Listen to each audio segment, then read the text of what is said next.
Welcome to the Enchanted Ears podcast, where we discuss anything and everything Disney. I'm Angela. And I'm Joe. And on today's episode, we're going to discuss the best attractions for kids at Walt Disney World. So all about planning a trip. If you're taking your kids, maybe it's the first time you're taking your kids, it's like, what should they ride? What are some fun activities? We're going to go through every park and talk about like from toddlers all the way up to like preteens. Like what are our recommendations for the attractions for them to go on, good places to eat, fun stuff to do. So it should be a fun episode. Mm-hmm. Yeah, it will be. But before we get into that, I want to cover some Disney news of the week. So one thing I wanted to mention is around RunDisney. So if anybody is planning to run marathon weekend at Disney World, if you're planning on running the marathon, you might not have seen this news. And as two people that are planning to run the marathon saw this news, wanted to kind of alert everybody. But they are moving up the marathon because 5 a.m. start time isn't early enough. They're going to make it a 4:30 start time, and they're changing the route. They're using the excuse that the route is changing slightly. It's not changing that much, but it's changing a little bit. Going to be in the parks more, that they need to bump it up a half an hour. I think that they're doing this because they want some of the last finishers out of the parks, and they just want less overlap between the runners and like the regular guests of the day. Maybe like reduce numbers of people who can ride rides while they're running the marathon. So I kind of feel like it's kind of an excuse to do that. Yeah, it's a way to open the parks sooner for sure. Again, they are adding some more, so you're going to run basically through all of Magic Kingdom now. Mm-hmm. They kind of changed the route. I think some of the changes of the route too are around the potential construction that's going to be happening at the Magic Kingdom, just looking at kind of the route you would run where you went backstage in previous years versus this year. I think some of it's around that. But I thought, hey, 4:30 initially. It's like, oh, that's not too bad. But then I was like, wait, hold on. If the race needs to start at 4:30, right, now I need to be up at like, I don't know, 2:30 in the morning. Right. And that's basically midnight. And midnight's basically the night before. So why am I even going to sleep Saturday? Yeah. And then again, like that's, for those people like us that are going to be doing the Dopey Challenge, this isn't just a one-off. We're getting up early this one day and, we'll be fine. This is going to be our fourth consecutive day in a row. I think that helps though. I think that helps because then at least you're tired earlier. But it almost feels like there have to be some people I imagine that just don't go to sleep Saturday. Because it is so early, you have to be up having that open there. I don't see how that's going to help, though. Oh, I don't think it's going to help. Though there are going to be people with that attitude, yeah. Do it. I do think the positive around this is you are going to be done sooner. Yeah. The sun will not be out, so there will be more running, actually at least half an hour in the dark when it's a little bit cooler, which is nice, especially on a distance like the marathon. But that changes on the marathon. They've not announced any other like time changes, so I don't think any of the other races will change times. We still don't know what the courses are there, so there could be some changes there. But just a little heads up for anybody planning to run the marathon. If you've not heard, just got to plan to be up a half an hour early. So it'll be fun. We'll all be in it together, so it'll be a good time. Maybe we should all just dress as like the zombies characters, from like the Disney zombies movie. That's a great idea because we'll all be like zombies. So. All right, that wraps up the news for this week. Let's get into our main topic. Taking your children to Disney World. And we're going to focus on Disney World here. And this has come out of a couple conversations we've had recently with friends with children. So we have some friends who have very young children and we were talking to them like, hey, you want to go to Disney sometime with us? They're like, we want to go, but they're like, how young is too young? Like, is there anything for them to do when they're young? And we'll kind of get into that because I looked up, like, what can a 2-year-old ride or, like a really young kid? Turns out a lot. Yeah. But that doesn't necessarily mean they should necessarily ride all of that just because they can. And then I have, like, at work, one of my coworkers asked me this week about taking his kids to Disney. He's going soon, and he asked for some recommendations of things that he can do with his kids at the various parks. So, we both have had some things like lately that have really made us think about traveling to Disney with kids. And although we don't have any, we've done some research to We're kids at heart. Yeah, too. We are kids at heart. And also, I mean, considering you being a teacher. Yeah. I've taught first grade, fourth grade, and high school. Right. So I have touch points of kids at different ages. So I feel like I have a pretty good grasp on some of their emotional needs at those ages, as well as just, things that they enjoy in general. Here's your bona fides. And I want to throw this out there because I still am somewhat upset that we missed out on this. When you were teaching, I think it was still high school, you came home one day, or it might have even been after the fact, and you're like, there's this new social media thing called TikTok. And you're like, it seems really dumb. And we just kind of blew it off. If we would have gotten on TikTok then, that was before TikTok was TikTok. We could have been famous TikTokers because all these kids were doing it. And that's what we needed. That's how you gotta, Yep. You're so tied in. You knew about TikTok before any of us other old people did. I actually, believe it or not, used to be cool because I used to know all of the new slang when it was happening and all that stuff. Now I'm not missing out on another one. If you come home and say there's a new social media app, the kids really like it, I'm getting on it immediately and I'm going to start dancing. Bet. Okay. All right. There we go.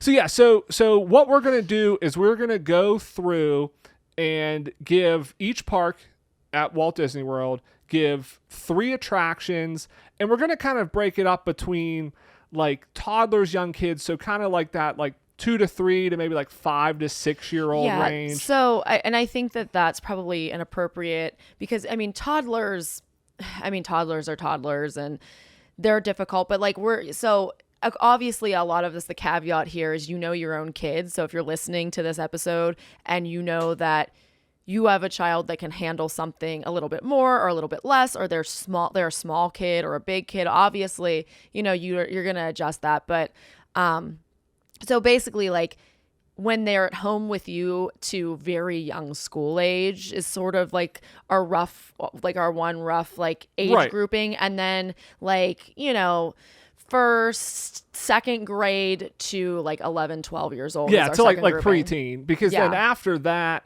when they're teenagers, they're big enough to pretty much ride it all, and it's more interest driven. You're lucky if they get off of TikTok long enough to participate in the family vacation anyways. So we're going to give picks 3 attractions kind of for each age group, 1-ish restaurants, places to eat at, and 1 activity. And restaurants are a little bit tough too because kind of like you mentioned with the attractions, it can vary a little bit depending on ages. I think restaurants can vary a lot too because you can have very picky kids. Coming from a person who was a very picky eater until about 6 months ago, I'd say maybe.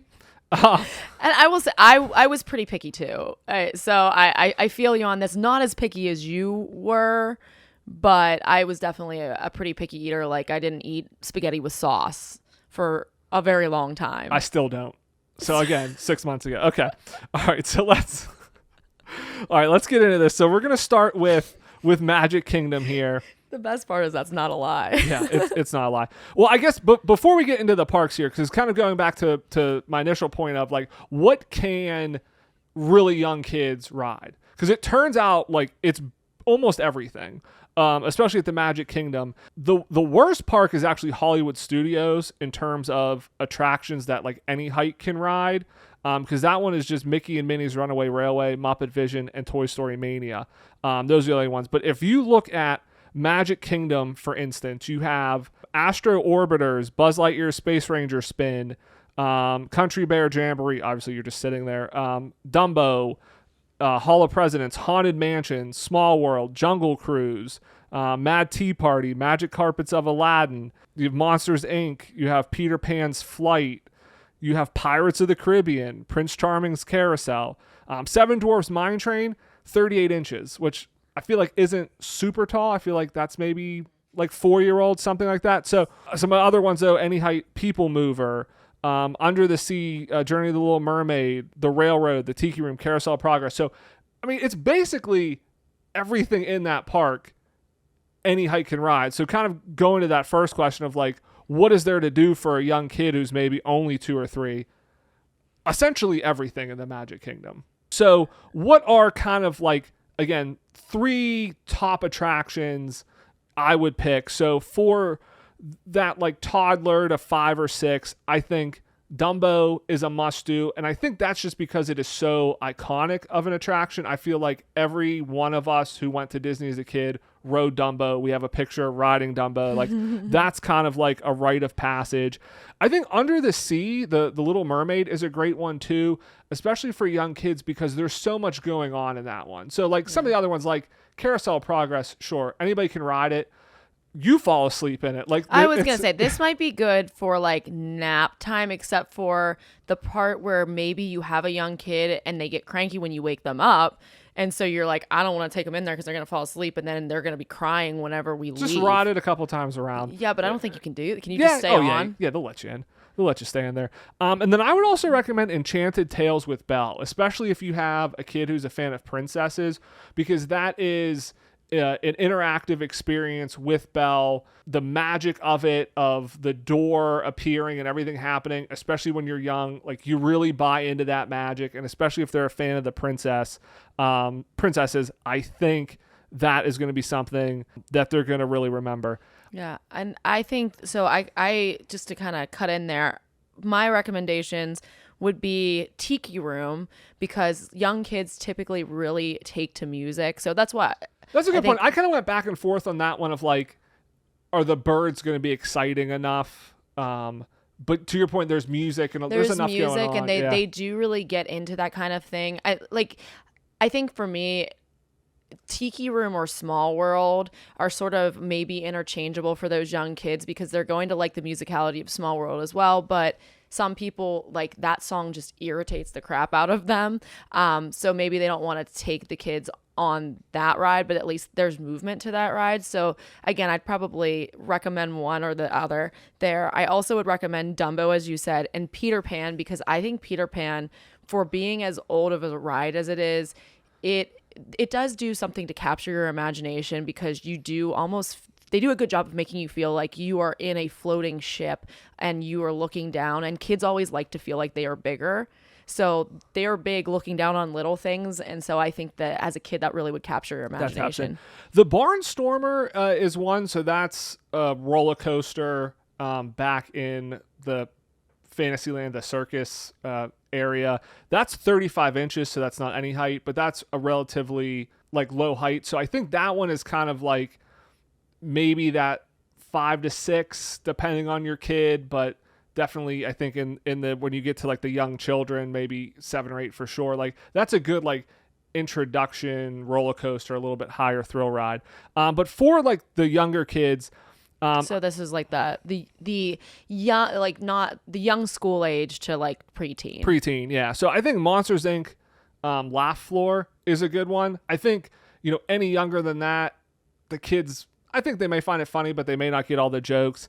I think Tomorrowland Speedway is a great one because I know personally as like a young kid, I always loved the rides where you would like drive cars around because I feel like it made you feel like an adult. Like to your point with like Peter Pan, like it made you feel like an adult. The other thing, and they're always trying. I recommended that one too because they are always trying to grow up. Like they want to be older than they are, so that they like can pretend like they're actually driving, and they are getting a little closer to driving age too. Then so.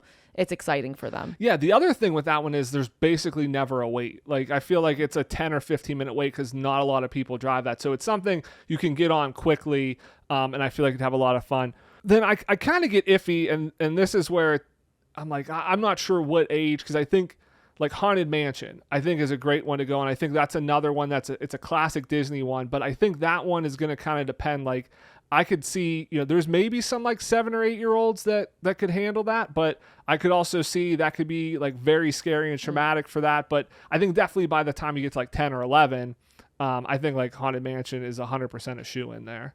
Right. Yeah. And I think that, a little bit of coaching, depending again on the kid, because some parents really do try to, talk their kids through emotions and things beforehand, and the kids still freak out. But, if you possibly like do some coaching and say, hey, just so you know, like the lights are going to go out in the very beginning, and then there's going to be a fake scream, and like kind of talking about how the ride is both, it's meant to be kind of a little scary, a little creepy, but also it's silly, and the ghosts are having parties and things like that. Like if you maybe talk them through that, they might be able to sort of, especially as they get a little toward the upper range of those like young children, like 8, 9, 10, 11, 12, that's when I think that they might be able to say, okay, no, this is fake. Like I can do this, and they might be able to start to enjoy like the music and things in the actual ride. So for me, I think that those older kids would enjoy the Swiss Family Robinson Treehouse. I think Really? Yeah, I do. Like I think that I would not. That would not even be and on my again, radar. but that one, I think I would say it skews towards the younger end. So like the 8, like 7, 8 years old, because, you know, if they're too young, then it might be hard for them to get up into the treehouse. You're going to have to carry them. But I think there's something, you know, a little bit imaginative about the Family Robinson treehouse, where I as a kid, that was like a dream of mine, is to have my own treehouse. So I think that I would really enjoy. And again, I thought you were going to say it was a dream for you to be a member of the Swiss Family no, Robinsons. I literally honestly could tell you nothing about them. But yeah, they're books, aren't they? I think they're books, right? Yes, They're I kinda don't know. I don't know. But yeah, but I think that captures the imagination again, and it's like a cool opportunity for play and for conversations and you know, things like that to interact with your kids. Again, I don't know about 11 and 12-year-olds being super impressed by it, but they might be, because again, as an 11 and 12-year-old, I was climbing trees still and really excited about that kind of stuff. Another one that I thought would be really fun is, you mentioned Tomorrowland Speedway. I agree with you on that. But I think the Country Bear Jamboree, especially now since I know that Your picks are blowing me away, because you don't like Country Bear Jamboree. No, well, you know what though? This is crazy. Well, Country Bear Jamboree, I didn't like the old version, but I've seen some of the clips of the newer ones with the more updated songs. Oh, okay, so with the Disney songs. I think Okay, that yep. now that they've updated it, I think that it's a show. It's going to be entertaining. It's still short, so, you know, it's not like a really long, you don't have to have a huge attention span It's to be in probably, there. what, 10, 12 Yeah, minutes? yeah, Something like that? not, Yeah. you know, the Disney sweet spot's like 10 to 15 minutes on some of those Yeah. like slower rides or attractions.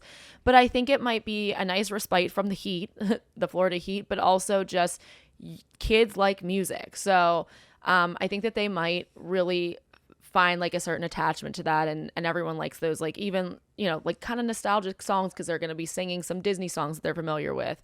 And Here's some a other question. songs. Are the songs, and I have not watched any of the videos, and I believe one of the songs from Aladdin is in it. Are the songs recent enough, though, for young children? I mean, if it's Aladdin, there's a chance some of these kids that are 7 or 8 years old are not familiar with the songs from Aladdin. Like, I'm not sure, do they have anything more recent than that? I'm going to say something controversial, but Okay. if you as a Disney parent have not shown your child all of the animated classic movies from the 90s, you can have people going that aren't hardcore Disney fans. well, they're but not they like listening the to us parks. right now. You don't know. They found us. They found us. No, I just, you're I get right. what They you're might saying. not be familiar with it, but I It do was a kinda, legitimate question. It was just a legitimate thing. I am like, operating off of a little Yeah. bit of an assumption, is if you are going to Disney, that your kids have some knowledge of the Disney catalog. Maybe not all of the movies, but I do feel like a lot of people who have kids have favorite Disney movies, and they, you know, show their kids those movies when they're young too, to share something that was special to them. 100%. I was just, again, Like- I not thought of that. It was a good point you brought that up, that like, hey, this is something that younger kids can do, and they're interested in the music. But I don't know, like, when they redid that, did they pick, is it all songs from like the Renaissance that it's going to be more for like the parents, or did they have songs from like Moana and Tangled and maybe Princess and the Frog, something newer that like younger kids? And again, it's out there. I could have looked it up, but you know, I haven't. Well, you really, didn't know I was going to say Country Bears, yeah, but really. I haven't really like watched any like ride throughs of that or anything. So I'm not. Yeah, I 100% haven't watched sure on all that. of them, so I know that there are some. Yeah. Did you have any other ones? And then also you know, an average 5-year-old is like 39 to 45 inches according to Google. So, surprisingly, Big Thunder Mountain Railroad is something that your average 5-year-old could ride at 40 inches. However, Yeah, I was so saying, would this not is recommend. This is something like kind of an interesting sweet spot that we've found with these, like where you were mentioning a lot of the rides of the Magic Kingdom the kids can ride, but maybe you don't want to still take them on them, like Haunted Mansion. And I think that maybe, again, depending on the child, but I think that probably when they get to be like probably 8, 9, 10 probably years old. That's when they're starting to get excited by those like different thrill type rides. And again, depending on your kid and how brave they are, they're probably going to be really thrilled if they're toward the upper end, toward like more the preteens, to ride Big Thunder Mountain Railroad, because it's a pretty high thrill ride for a Disney park. Yeah, I think you start with Seven Dwarfs Mine Train. That's a couple inches shorter. Like, I think it's so funny because that one makes me so sick that I just like can't even consider it. I always just think of Big Thunder first. But I think that one is a little bit smoother, a little bit less intense. We mentioned the Barnstormer. Like, I think those are probably like better ones to start on. So an activity that you could do with young kids, and I think this kind of varies, it kind of covers almost the entire age group here, is the Bippity Boppity Boutique makeover. So they do the princess makeover. They also do the pirate makeover. So I think that is a great experience for a young kid to do that. Then you're kind of dressed up in the parks, get a lot of attention over there. And then I'll just kind of cover my meals real quick. So I kind of have like a character meal and then like a quick serve for all of these. So character meal, and this is something you brought up when you were kind of talking to your coworker about places to eat. Ohana. Yes. And so it's not in Magic Kingdom. It's over at the Polynesian, so you can get there very quickly with the monorail. But I think that is a great option in terms of a character meal and in terms of just the quality of the food you're going to get. So I would definitely agree with that. And I think for quick serve, I think Columbia Harbor House is a great option. Now, in Magic Kingdom, like, you can get chicken fingers, hamburgers everywhere. So if that's all your kids eat, again, when I was a young kid, that's all I would have eaten. I probably would not have eaten at Columbia Harbor House. Would you have eaten anything besides your mom's packed peanut butter and jelly sandwiches? Yeah, probably not. Yeah. So, but I think Columbia Harbor House is a solid quick service option. It's seafood, but there's a wide enough variety that they have like more basic options there too. And so I think it's a good place where I think you can find something for kids, but there's also a little bit more variety than, again, just chicken fingers for like the parents and stuff as well there. Yeah, I just kind of want to reiterate real quick. So I kind of went along with your food choices for the most part, but it is astounding to me. And I don't know, again, people who are listening to this probably do have children, but the absolute fire which Stitch has caught with young people kind of astounds me. Like, I always liked the movie when I was a kid. I feel like it was somewhat popular when we were kids. It came out when we were kids. And then now, like, I have so many children. I brought in like a Stitch doll, and then they were all like, "Oh my gosh, I love Stitch." And they're all wearing Stitch all the time. Like, and it has been several years in a row now that Stitch is just huge. I had a kid today wearing a Stitch and Angel shirt. So Stitch is huge. So, I mean, if you're planning a trip, if you don't, I mean, what your kid likes. So, I almost feel like this is like a non-negotiable unless your kid is one of them, one of the kids that's just like doesn't really care about Stitch. But yeah, you're going to see Stitch there, which is going to be really exciting for them probably. Yeah, definitely. All right, so moving on to Epcot. So sticking with attractions for your toddlers, young ones. So I think going to the seas with Nemo and Friends. So you have the Omni Mover attraction there. If your kids are, or especially if they're fans of Finding Nemo, I think that's a nice attraction. You get to actually see into the tanks and kind of experience that. I think Turtle Talk with Crush is probably more for a little bit older. I think that's, so kind of blending the groups here.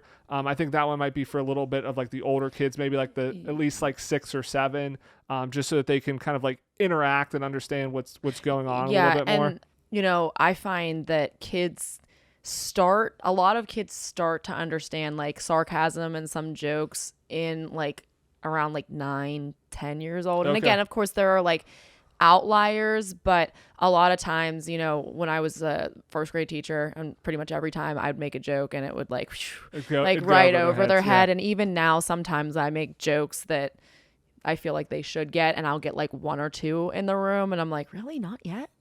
So I think that, that's a good call, and I have that on my list for like the older children, but probably not the little ones so much. I think for the little ones though, Journey of Water with Moana, this was 100% made for young kids. It's a splash pad, in the middle of Epcot, which is nice because Epcot can get hot. There's a lot of concrete in there. It is an oasis in there. It is definitely geared more towards younger kids to run around, jump in the water, interact with the water. I think if you had a young kid, they could probably easily spend half an hour to an hour in there, kind of running around, tiring themselves out, and have a blast in there. So I think that's a great one. My other one, I said Frozen Ever After. Remy's also has no height requirement, but to me, I'm not sure on what Remy's is, because I think it would be a little bit much for like a 3 or 4 year old. I feel like, even though there's no height requirement, I feel like that might be a little bit much for them. Frozen, I guess, could be too. You have a couple of those hills on there, but I feel like that one is a little bit tamer than Remy's. So I don't think so for my young kids grouping. I said pretty much the same things as you: Nemo and Friends, Moana, but I said Frozen, because I think there are a couple bumps. There is that section where you go backward, but I think that everything going on around you, and again, Frozen being as massively popular as it is, and again, obviously if your kid's not a big Frozen fan, then probably not worth your time. Right. But I think they're going to be so enamored with that maybe some of the movements that they're not expecting that could set them off might not really set them off so much. And there's no real scary imagery. Whereas in Remy's, the thing that kind of like strikes me is that part where I think he's getting chased and he goes under, and like you feel the heat from the fire. And I think that might be pretty scary for really, really young children. Yeah, I 100% agree. So I don't think, and they're almost also used to everything being so big to them anyway. So some of the things that hit well with Remy's, like when you go into the pantry and everything is ginormous.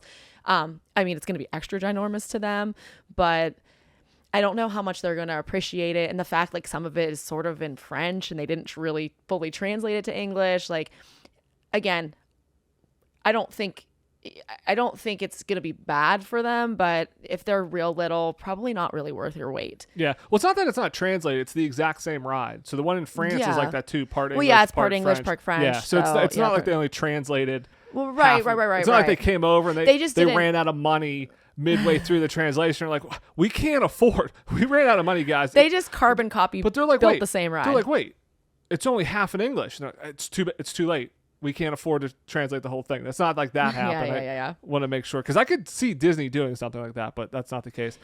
So for the older children, I had Journey into Imagination, and I think this is on kind of like the younger end of it, because there's like the humor and just kind of the imagery in it. I think the younger end will like it. I think some of the kids that as they maybe get towards 10 or 11, they might be like, oh, this is kind of corny, not as funny. They might not enjoy it as much, but I think Soarin' Around the World is a great one. And I think Test Track is a great one, because again, it's starting to get more thrilling. You're kind of like amping up the thrills. You have it where you're going, 60 miles an hour. Now we got to see how the new one kind of turns out, but I imagine it'll still have that straightaway where you go pretty quick. So this is kind of like a cool introduction. Again, if you're 10 or 11 years old, you're going to feel like, oh, I'm on one of the big attractions now. And it's kind of like that stepping stone into, some of the other stuff. So those would kind of be my three for the older group there. So yeah, I agree that Soarin' is, Soarin's 40 inches or taller. So those older children, I think, are probably going to be pretty ready for that. Again, if your kid has like a height fear, maybe don't let them do that, because they're going to be going up in the air, or maybe prepare them and let them know that they're going to be swept up into the air, but it's going to be like they're flying. And then also, I don't think Journey into the Imagination is a ride that I'm very sorry, like anybody that's not nostalgic for it should ride. I think it's frightening. Okay. I think Figment is horrifying in that ride. And again, I know I'm going to catch some hate for that, but I think that I like it. I like the song in it. But I think it needs a lot of work, and I don't know that it's a must ride. So I think that for Turtle Talk with Crush, as we talked about, is a great one. Frozen still, and Test Track when it reopens, because it is closed currently. So I think that you brought up a good point. That's the stepping stone into some of the rides for the older kids, and they're going to be going fast and feel like they're doing something dangerous, so they're going to like that. So here's my big question though in Epcot is, where does Living with the Land fall? Because you can take a young kid on that. You could take a toddler on that, but I don't really know that a young kid's going to enjoy that. I also think that kids that are 8 or 9 or 10 may think it's boring because it's a very slow-moving boat ride and nothing really happens in it. So, like, even though you can take any age on that, like, where does it fall? I almost feel like it's for adults. Like, not that kids can't enjoy it, but I almost feel like the target of that is basically an adult, because nothing really happens in it. I feel like kids are just going to be so bored by it. Yeah. I completely agree. Which is sad, because I want to say go on Living with the Land because it's the best, but like I feel like you're going to take your kids on this. They're going to be like, when are we getting off of this ride? Yeah, I think it's for 2 age ranges, and I think it's you got a real young baby that's gonna sleep through most of it anyway. Oh yeah, that's it's not even gonna know. They're like a little bean, and they don't have they're sleeping mostly and eating, and then that's pretty much it. Or again, like. Yeah, I don't think that Living with the Land, unfortunately, is you have to have that curiosity about like plants. And I don't think, again, unless you have a kid that has an interest in plants, and obviously, yeah, they're going to love it.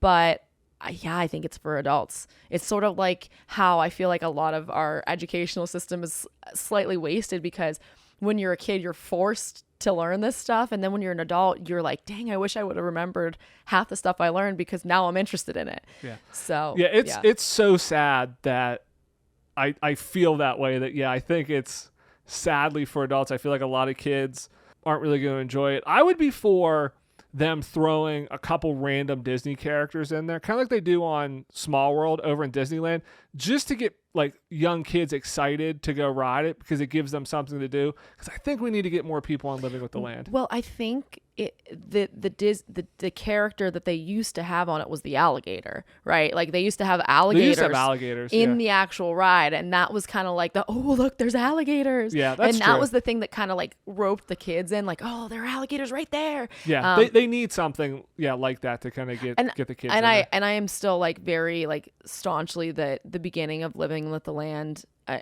needs improvement. So activity in Epcot, 100% recommend the DuckTales experience. Yes, 100%. We had fun doing it as adults. It is on the Play Disney app. You can go to each of the countries, and there's a little like 10 or 15-minute thing to do. There's animatronics that come out. Secret stuff happens at all of them. It is a blast for all ages. And then it's really fun because people don't know it exists. So then you're doing it and they're like, oh my goodness, how do you see that? How is that happening? And you're like, I'm doing it. And then you can tell them about it. But it's a very like repeatable thing.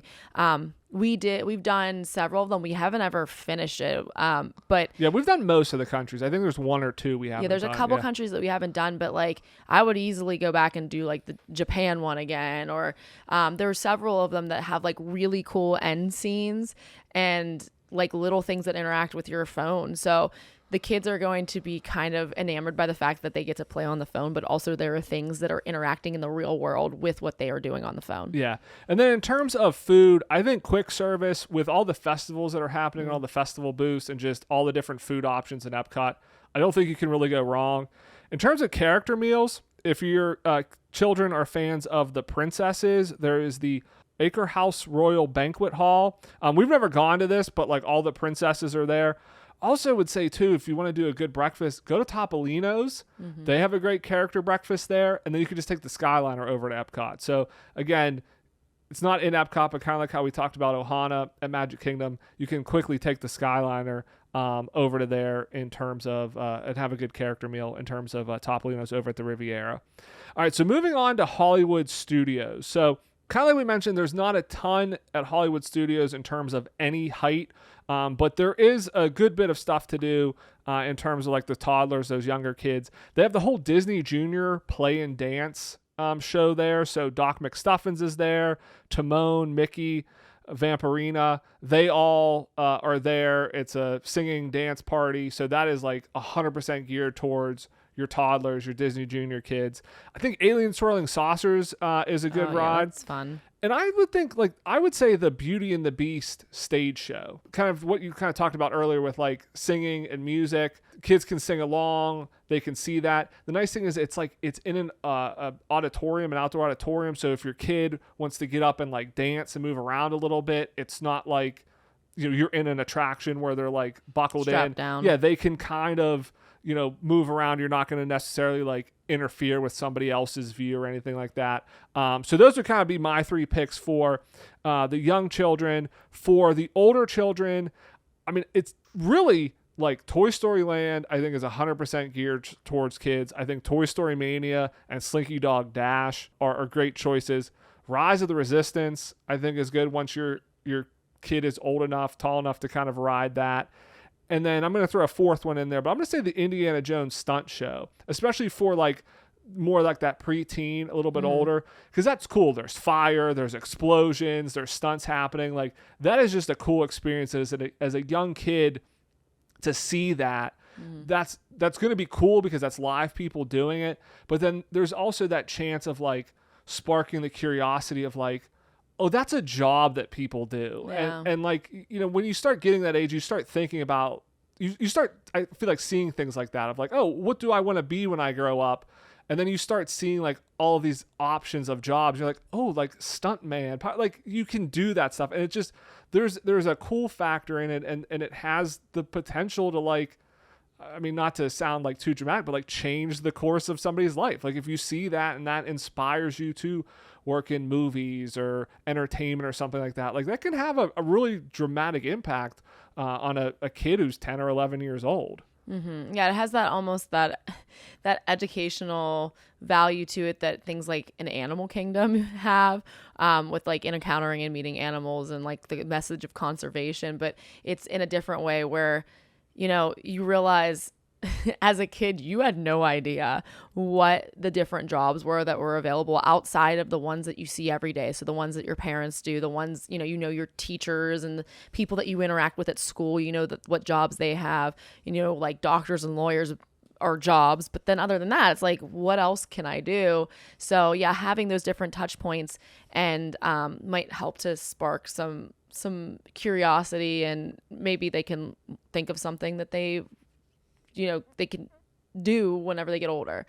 So yeah, I completely agree with all of your choices. That makes it easy. Yeah, it wasn't too hard, but I will say that, going over to the activities, I do think that probably a lot of parents are really interested in staying in Batuu for a while, because I think that is a really cool, fun area, especially if you're into Star Wars. So if you want to like be able to go around there for a while, or you want to stick around because you want to try to run into Mando, or check out out one of the shows. One thing that you can do is you can get the kids to play the Batuu Bounty Hunters if you have the Magic Band Plus game, which that was kind of cool. Like you get to, I think you can do that if you just have the Play Disney app too. Okay. Don't quote me on that. I don't think so, because I'm sure you can. I think I went on there to check out what it was called, and I think it said Magic Band Plus. Oh, really? Okay. So I mean, I'm not 1,000% sure, but I'm pretty what you sure. can do if you have the Play Disney app is you can go around and do and that's scanning the QR codes that's on the the data boxes pad. and stuff like Yeah, that. the data pad. That's what you can do. So for sure. again, like telling the kids to find the boxes that have the data pads and they collect certain items,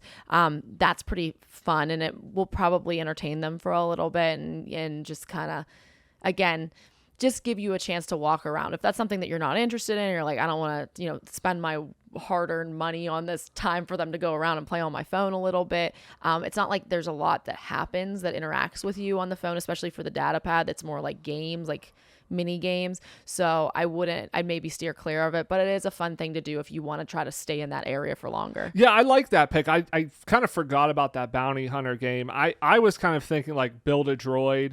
You could do the lightsaber experience, but it's really expensive. And I think like younger kids, they're not gonna. It's gonna be lost on them a little bit. Yeah, I feel like the droid experience is probably better for younger kids. But I like the bounty hunter game. I forgot about that. I think that's a good one. In terms of character meals, Hollywood and Vine is definitely your place for character meals. Breakfast is Disney Junior. So again, if you have real young kids who really like Disney Junior, you're going to go do the Disney Junior play and dance show. That's a great way to go for breakfast. Lunch and dinner is Minnie and Friends. So they have characters for every meal, but it kind of changes. Quick service, I think Woody's Lunchbox sounds like that's kind of like the go-to one for kids just because they have sandwiches and things like that there. I also think you could potentially look at a Fantasmic dining package, like Mama Melrose. I think maybe Hollywood Brown Derby. One of the other restaurants does it too. But I think that's a good option if you plan to go see Fantasmic, because then that kind of guarantees you a seat. So you don't have to necessarily go as early because that fills up pretty quickly. So I think that's a good time saver. So if you're going with kids, you don't want to be maybe sitting around waiting for 45 minutes for a show. If you can do that, get your meal in, and also then you don't have to be there as early to kind of get good seating. I mean, with kids too, it's hard to know sometimes. It's hard to be prompt. So you might have all intentions of getting there 45 minutes early, and then your kid has an accident or they trip and fall, and legitimately it's crazy the millions of things that can happen with them. And so or they have a meltdown and you have to spend 15 minutes trying to just calm them down. So this kind of gives you a little bit more flexibility with it, and you're not disappointed because because of that meltdown now you're missing the show. Exactly. So it's just a way to kind of plan like a buffer that, okay, if things go wrong, it's gonna be okay. Hopefully 100%. So moving on to Animal Kingdom here. So obviously with all of the animals and the animal shows and the walking paths and seeing, that is definitely your toddlers, your young children.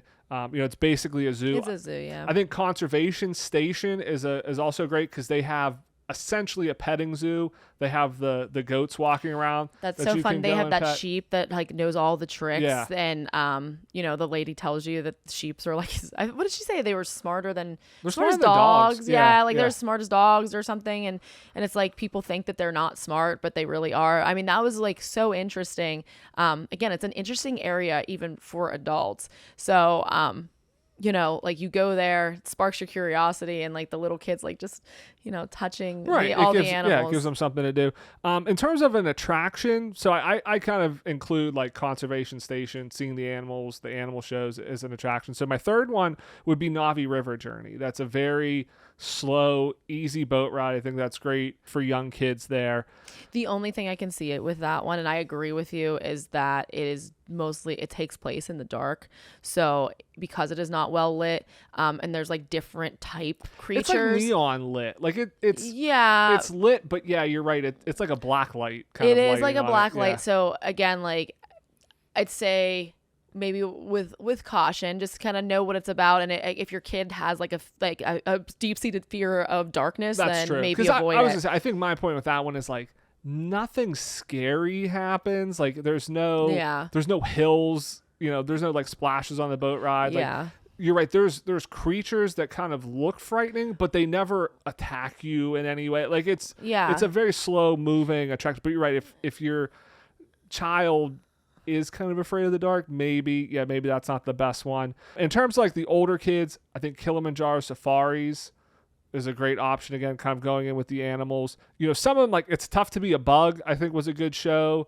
That is going to be closing, so I'm not sure how long that's going to be on there. I think Cali River Rapids is probably a good one because, again, as a kid, I know I'd like going on the water rides and getting wet. There's something fun about just getting soaked on there. So I don't know. And it seems no, we've never ridden it because when we go and we want to ride it, it's cold. Yeah. And then when we go and it's really hot, we're so hot and we don't want to wait in line to ride it. So it's because the lines are long. It's this weird catch-22 on us. But it seems like you get soaked on the ride because they have they have waterfalls and things. Yeah, well, people come off. They have those dryers outside of it. I mean, it seems like you're definitely going to get wet on there. Yeah, and I mean, I know that our theme park close to us has a ride almost that kind of reminds me of Cali River Rapids. And I remember as a kid, that was one of my favorite ones to ride because it was who's going to get the waterfall, who's going to get poured on. It was this fun, like game of chance that's going on. So yeah, I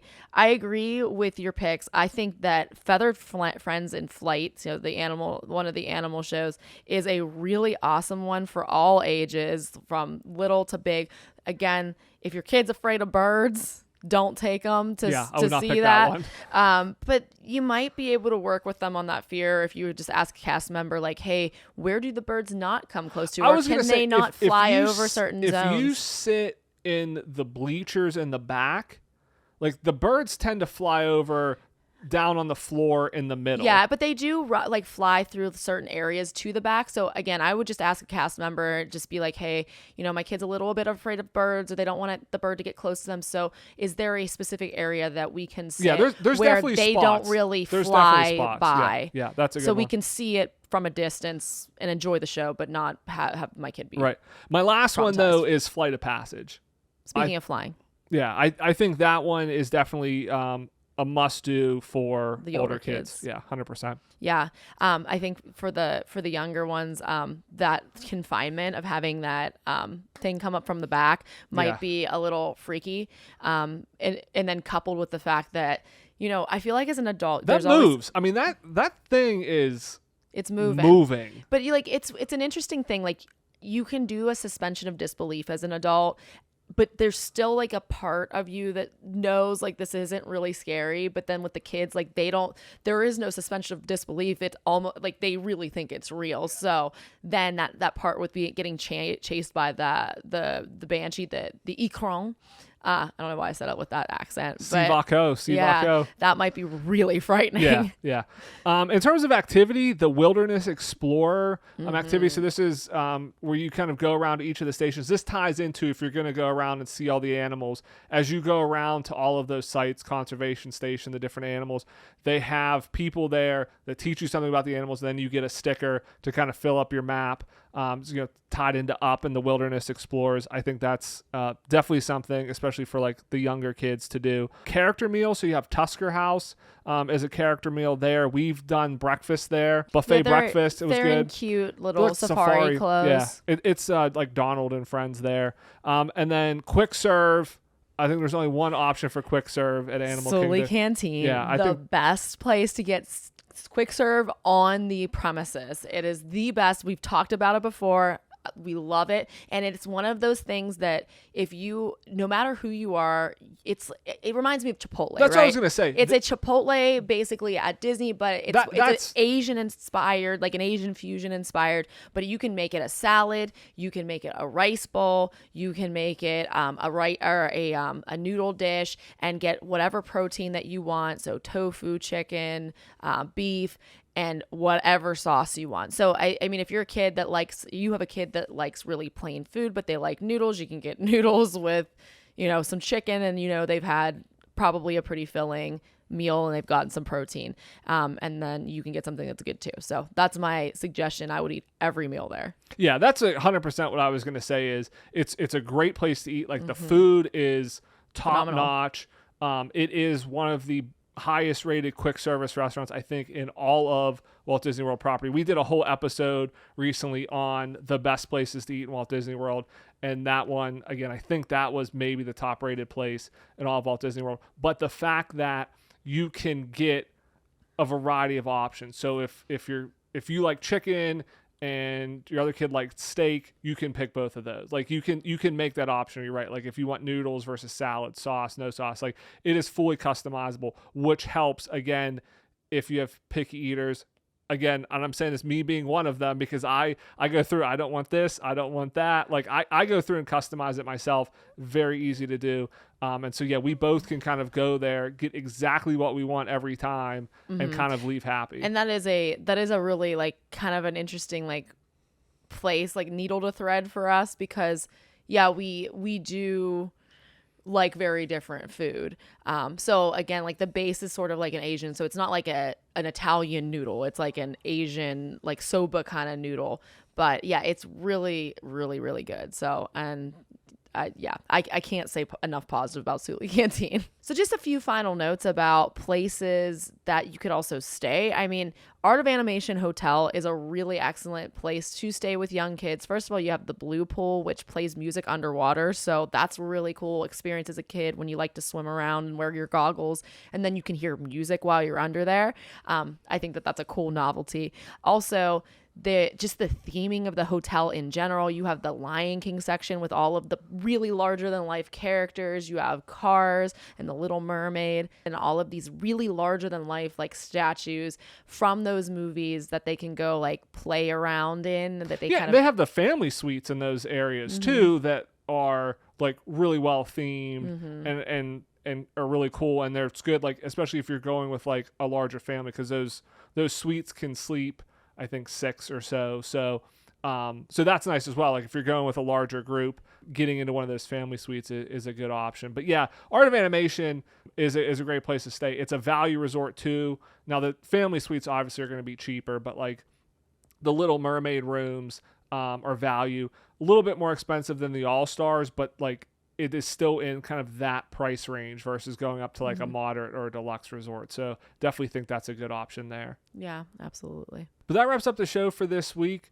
Would love to hear from any of our listeners who are parents. Like, what are your kids' favorite attractions? What is your go-to attractions with your kids? Let us know on Instagram at Enchanted Ears Podcast. Or if you're watching this on YouTube, just let us know in the comments below, or any tips and tricks you have when you're traveling to Disney with kids. We want to thank everybody again for listening. If you've not done so, please leave us a rating or a review. Subscribe wherever you get your podcast. It really helps, and we really appreciate it. Thanks for lending us your ears. Have a great week, everybody. We'll see you here next Monday. Bye-bye.